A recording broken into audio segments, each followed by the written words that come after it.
Hello everyone, welcome to Preterist Papers. This is the 35th discussion in our series and it's called Jesus' Prophecies Fulfilled, Historical Evidence. You can find this 3-page fact sheet at preteristpapers.com.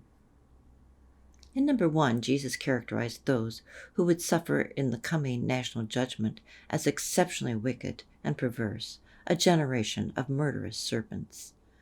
More than 40 years later, Josephus described those who participated and died in the Roman and Jewish war.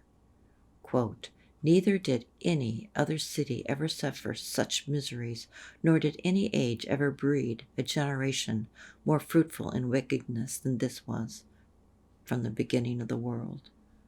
Unquote.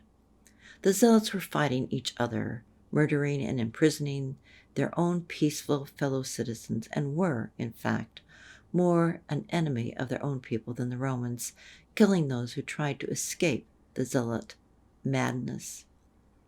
At one point, Roman General Vespasian, getting wind of the infighting in Jerusalem, simply halted any attack by his troops, knowing that the zealots were killing off their own forces.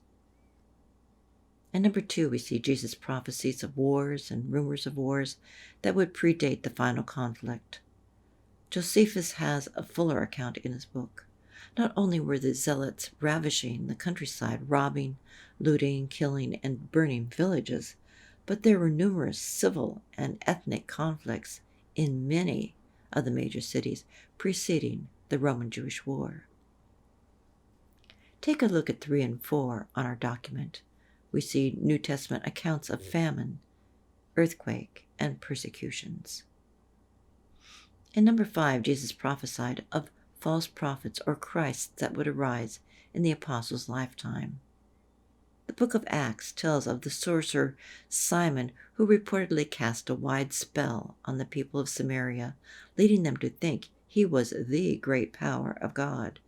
He apparently held sway for a number of years.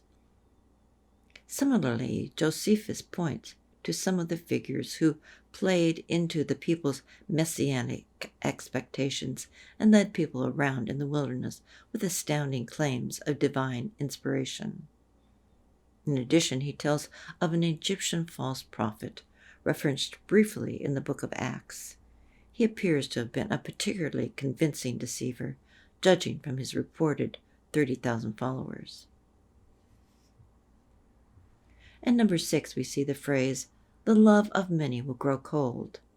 This was manifest in events that led up to and lasted throughout the war.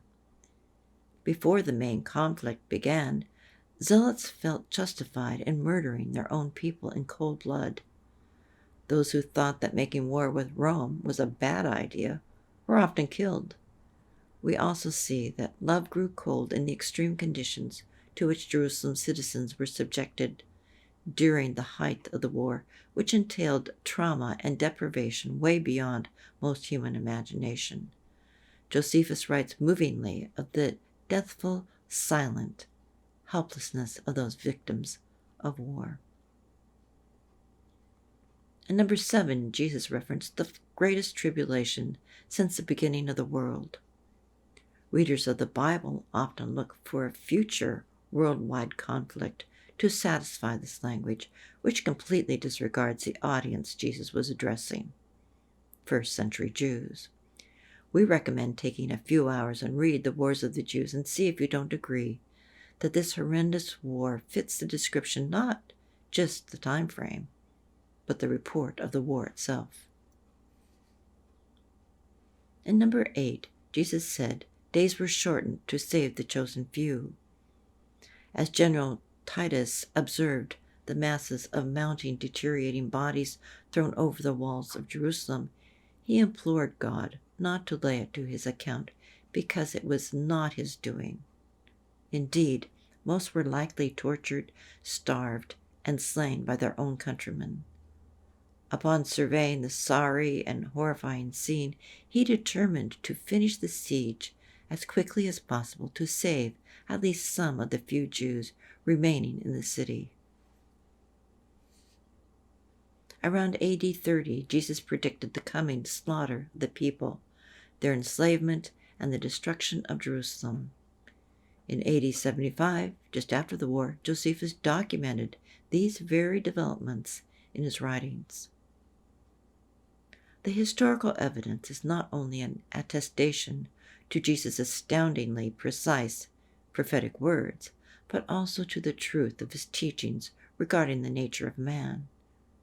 He said, "For from within the hearts of men come evil thoughts, theft, murder, greed, wickedness, deceit, envy, slander, arrogance, and foolishness." Violent ideologues like the Zealots outpictured these traits to the full extent. But they were, at root, cowards. They refused to do the needed courageous act, to honestly look within and admit their own wickedness. Instead, they were self-righteous gods unto themselves, projecting their own evil onto others, seeking to silence, censor, or murder those who did not agree with them. They focused on the speck in their neighbor's eye and ignored the log in their own. Their followers were similarly blind to truth. The politically correct crowd is where cowards go to hide.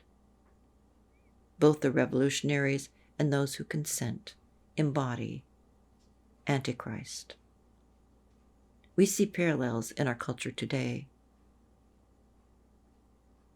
Thank you for listening, and please join us in another video. Shalom.